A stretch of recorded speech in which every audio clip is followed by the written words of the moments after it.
Hello বন্ধুরা, তোমরা সবাই কেমন আছো? আমি অনুরাধা। আজকে বানাবো কুকারে পোলাও। তার জন্যে আমি আজকে বাসমতি রাইস নিয়েছি।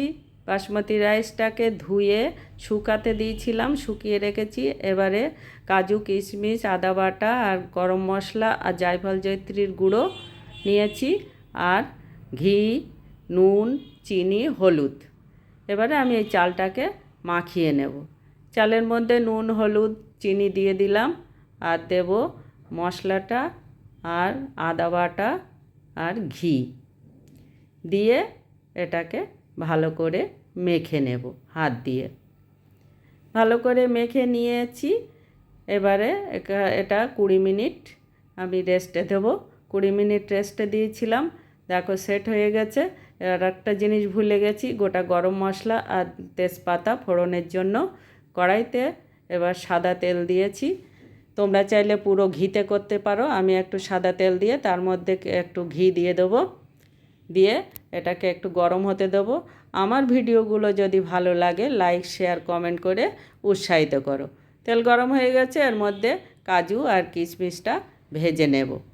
কাজু কিশমিশ ভেজে তুলে নিয়ে আমি সেই তেলে দিয়ে দেব ফোড়ন, গোটা গরম মশলা আর তেজপাতা। ফোড়ন দিয়ে ফোড়নটাকে একটু ভেজে নেব। ভেজে নিয়েছি, এবারে চালটা দিয়ে দেবো।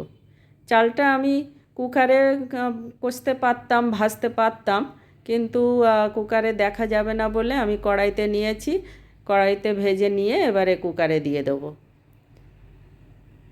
আমার এখানে 2 কাপ চাল আছে, আমি 4 কাপ জল দেব। সেই জলটাকে আমি ফুটিয়ে রেখেছি, সেই ফোটানো জলটা এবারে এর মধ্যে দিয়ে দেব। ফোটানো জলটা দেব, আর দেব কাজু আর কিশমিশ দিয়ে আমার এই ঝোলটাকে একটু আমি চেখে দেখব যে নুন মিষ্টি ঠিক আছে কি না।